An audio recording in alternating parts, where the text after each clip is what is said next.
Hey lá, aqui Del, vídeo novo aqui no canal. E hoje eu gostaria de compartilhar com vocês uma reflexão sobre disciplina e prática, certo? A gente vai trazer um pouco de teoria, certo? Mas de uma forma bem tranquila para que a gente consiga tornar isso bem inteligível, né? Que todo mundo consiga compreender, entender o que está sendo falado. E aí a ideia é, na verdade, incentivá-los a praticar, a montar a sua rotina de prática, certo? Então, para começar, o importante da disciplina e da prática, a gente precisa entender alguns conceitos, certo? Um dos conceitos é que a prática, ou melhor, a disciplina da prática, ela deve se tornar de alguma forma um hábito dentro da rotina da pessoa, certo? Então, digamos assim, eu vou falar do meu caso, tá? Como que eu consigo manter uma disciplina de prática.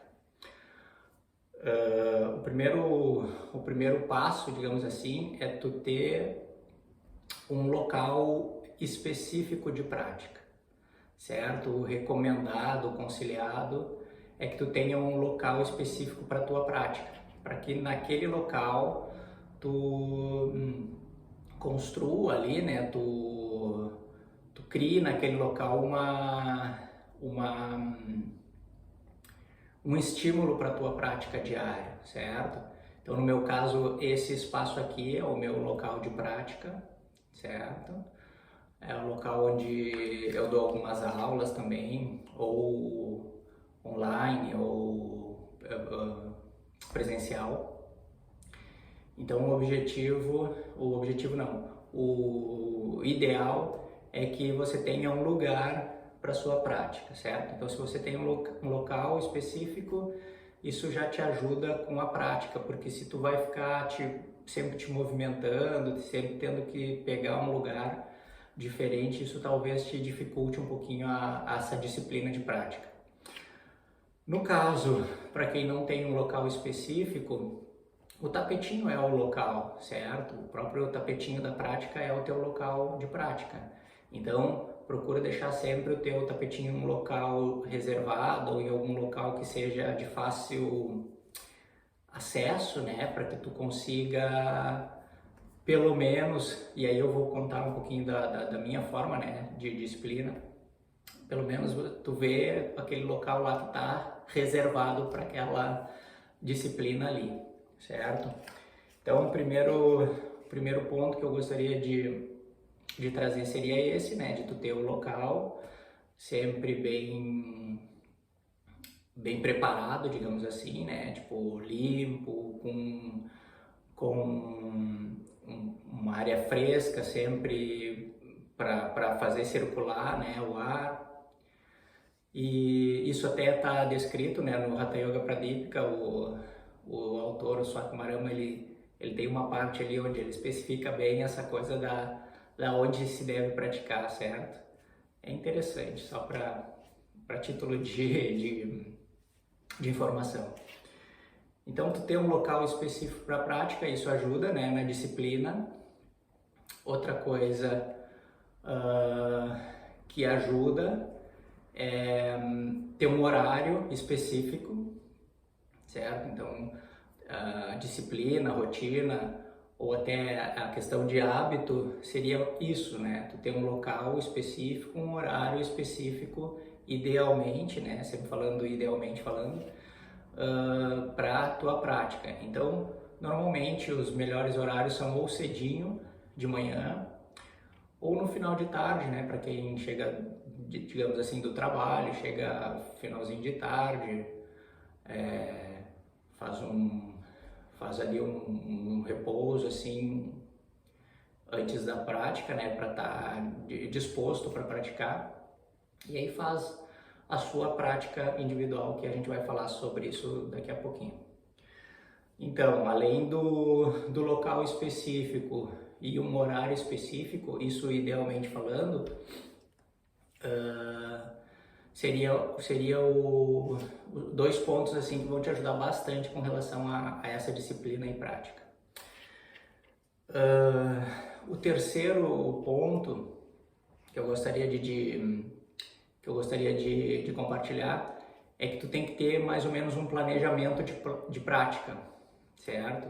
Se tu tem um local, se tu tem um horário, o ideal é que tu tenha um planejamento de prática, que tipo de asana, que tipo de respiratório, que tipo de prática, de modo geral, tu vai fazer, certo?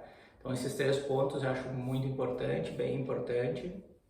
E até hoje em dia eu trabalho mais ou menos dessa forma, né, ou com aula particular para montar junto com a pessoa a sua prática ideal, o tempo ideal de prática e assim por diante. E além disso, né, é importante a gente sempre ressaltar, isso está nos textos também, né, que são os obstáculos da prática, na verdade, certo? Para a gente perceber, né, para a gente ter esse certo conhecimento de que existem alguns obstáculos para essa disciplina, né, para essa prática. Tá no sutra do primeiro capítulo, né, do Yoga Sutra, o Samadhipada, tá descrito lá no Sutra 30, que ele fala 9 obstáculos da prática, né, ou da disciplina, digamos assim. Aí entre esses 9, né, não vou citar todos, entre esses 9 obstáculos estão doença, por exemplo, né, a pessoa está doente, a pessoa está incapacitada de praticar. Ou ela está com, digamos assim, com cansaço, né, ou desgaste físico também. A preguiça é uma delas, né, está descrito lá. Então falta de vitalidade e tal. Então tudo isso são alguns obstáculos para a prática, né, para a disciplina. Isso se resolve, certo? São coisas temporâneas, né? Não é que a pessoa vai ficar doente por um longo tempo, digamos assim, né?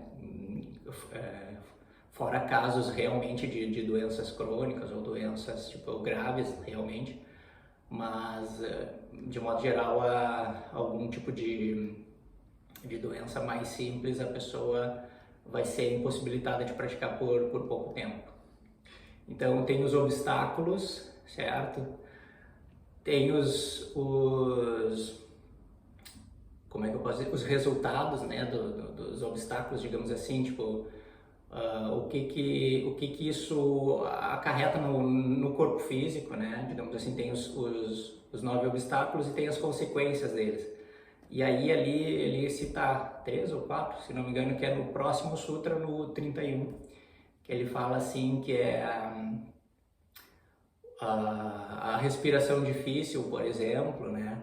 Ou a perturbação física. Então são alguns pontos assim que ele coloca como o resultado dos obstáculos da prática, certo? Então se a gente consegue perceber, né, essas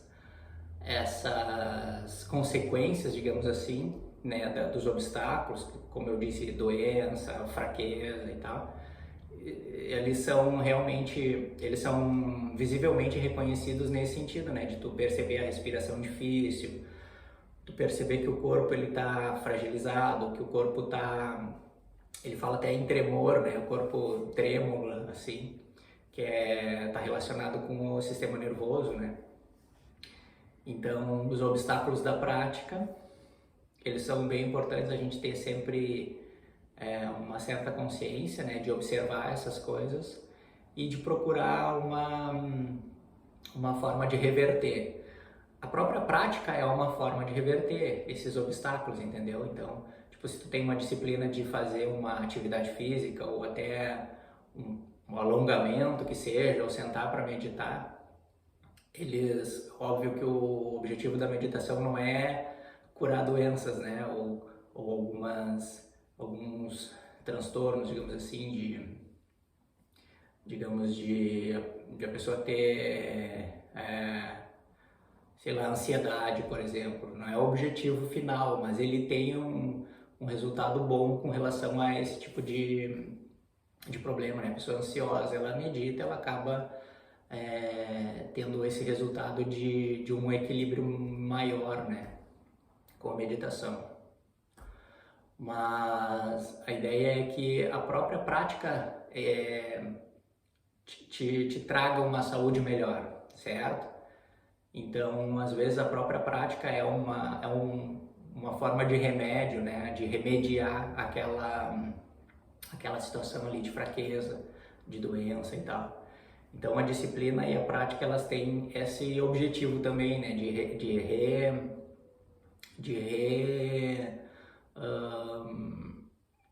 te reestruturar na saúde, né? Certo? Então, disciplina e prática, com esses 3 pontos que são importantes, né? No meu caso. E aí eu vou dizer o meu caso, né? Que quando, digamos assim, eu estou muito cansado, como disciplina, pelo menos eu venho aqui nesse local onde eu estou, eu sento normalmente sobre os calcanhares, ou cansaço, ou preguiça também é bem interessante que funciona. Então eu pelo menos venho aqui nesse local, eu sento normalmente sobre os calcanhares por causa das minhas articulações, principalmente de joelhos. Então eu sento sobre os calcanhares, fico ali um pouquinho, alongo para frente, faço algumas torções e daqui a pouco vem aquela energia, entendeu? De praticar, ou pelo menos de tu provar fazer algum outro tipo de movimento, certo? Então muitas vezes a disciplina serve até nesse ponto, né? De te trazer para cima do tapetinho e tu pelo menos fazer alguns alongamentos que vão ser benéficos, né? Para tua saúde, para tua disciplina, para tua prática.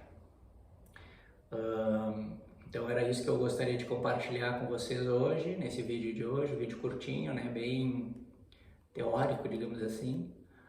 Mas é isso, certo? Então a prática, também pode ser falado da prática assim, ó, que ela tem graus de prática, né? Pode ser um grau leve de prática, um grau médio de prática, né? Um nível baixo, ou um nível um nível baixo de prática, né? Um nível médio de prática ou de disciplina e um nível alto. Então normalmente a gente não precisa ter essa coisa de eu só vou praticar se eu fizer algo que for de nível alto, ou eu sou obrigado a fazer algo que seja de um nível médio de prática, né? Digamos assim, eu tenho que fazer esse tipo de prática ou aquele tipo de prática. O ideal é que tu encontre o teu nível de prática, entendeu?